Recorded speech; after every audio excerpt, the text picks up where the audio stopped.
do you not think that when the right comes back and says to someone like you, for example, well, look what you did and what you said about Russia and Trump. Now, there are plenty of, I think, unsavory aspects of his campaign's relationship with the Russian government. No question about it. But his claim, Trump's claim, and indeed the core Trumpist claim, is that they were deemed illegitimate from the get-go. This is, this is just payback for your delegitimizing. And I did see an extraordinary statistic this morning that 57% of Americans didn't regard Trump as legitimate after the 2016 election. So how would you address that? Well, I wrote a lot. You got pretty far out on there on this Russian I stuff. wrote a lot about Russia, and I think I always wrote very carefully about what I knew and what I didn't know. And I wrote and I said on TV hundreds of times that we know that Russia helped Trump, and we know that Russia wanted to elect Trump. Those are facts. We have a question mark about how the signal was returned, and what we see. And I would always stress this: is what we see is disturbing, but that's what we are waiting to know. And I never made an affirmative claim that Trump cooperated back. It was because what was fact was bad enough. And what I wrote a lot about how I wrote this a month before Mueller was impaneled. I wrote that a special counsel was a mistake. I wrote this in The Atlantic, and I said it on TV hundreds of times because I said, what you're going to discover is the things that happened that were bad were not illegal. And it's not illegal for a private American businessman to owe a lot of money to business partners in Russia. Right. And the things that happened. I couldn't understand is why it was so impermissible for the incoming national security advisor to talk to the Russians in advance of becoming president, to talk about what was going to happen next. I mean, I don't see why that was so inherently awful. I don't know. Well, because that's in the totality of the circumstances.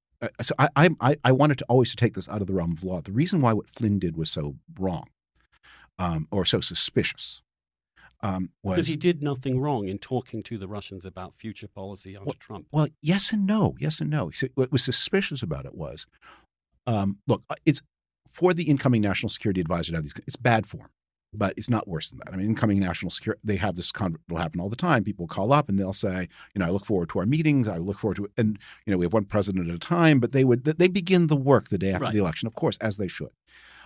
What happened here was you had a really serious national security concern, which is that the Russians had intervened in the election. They'd intervened in order to elect Trump. Devin Nunes says they just intervened to cause chaos, but he's not someone whose view of this I take very seriously. They intervened to help Trump. And Trump came to power. And the question is, okay, and he came to power in a way where there was this question mark over his head because of his history of statements and the murk over his business dealings, many of which he lied about. I never took the Steele dossier very seriously because just around the corner, I used to have, I haven't seen him in a bit, but drinks all the time with David Satter, who Financial Times correspondent, great expert on Russia, wrote the books about the Moscow bombings of 2000, where probably the Russian secret services faked bombings in order to bring Putin to power. Not Putin himself, but the secret services around him. And he said the Steele dossier looks like Russian disinformation. Just be careful with it. And I think that has proven to be right, that it's full of some stuff that was true but boring, some stuff that was sexy and exciting, and the sexy and exciting the Russians inserted in order you can see why. But people, But Trump did take the help of a foreign government. Yeah. And not only that, but in the campaign, David, he's standing there in front of a microphone on national television asking the Russian government to intervene to release Hillary's emails. Now, that's the thing with Trump. When it's so out there, as far as I was concerned, morally speaking, I know that already. And people did know that already. He never fixed it. He never fixed it. He had the opportunity. And we're going back to Flynn here, that knowing all of that, that the idea that you have these, he didn't just talk to the Russian ambassador once. You talk to him multiple times in a day where you're making calls back to Mar-a-Lago. And that you obviously are frantically working on a particular thing under these suspicious circumstances, and then you lie to the FBI about your conversations. So I'm glad Michael Flynn won't go to prison. He served the country with distinction in Iraq, and even though he's gone kind of gonzo, since then. I'm glad he's not going to prison. And I think he, but I but don't you have. can see how there is a distinction, a very clear distinction, it seems to me, between believing the entire vote was rigged and deliberately against you, and that you actually won in a landslide, and therefore claiming this, and people having suspicions about your Russian contacts. So there's a cloud of doubt over you, which renders you somewhat illegitimate. But I'm just saying, I think it's important for the left and Democrats to concede that they. And No, you were once. I think I would not concede this because concede that the Democrats, for example, went over the top. That this story became way too dominant in the media. That it was an obsession of the elite press. That there were many other things to cover, that once Mueller was on the case, you could leave him on the case. This was a decision by the elites to nail this guy around something that, of course, they didn't quite have the goods for. I'm going to just dissent from you on this because Mueller did not do a good job because this is a very legalistic society. And Mueller decided that his job was to execute law. And that meant that his job was to hunt for prosecutable crimes.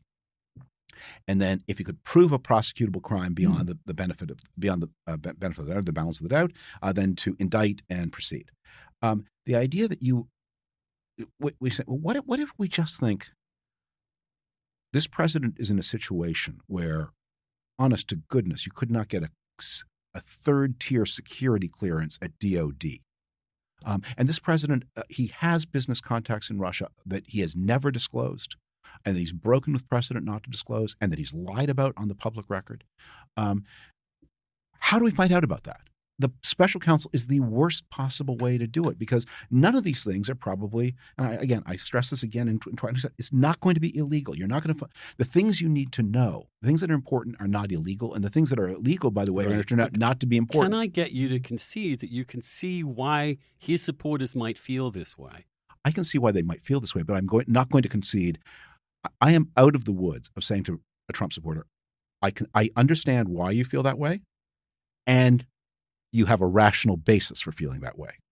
I get it. I know why you feel that way, but you're still wrong. Yeah. Because the president. I agree. I basically agree with you. I just felt that people went to town on this story in a way that we should never have had a special counsel. We should have had a nonpartisan outside commission of investigation, and the president, of course, could have at any time put this to bed by doing proper financial disclosure, which he never did.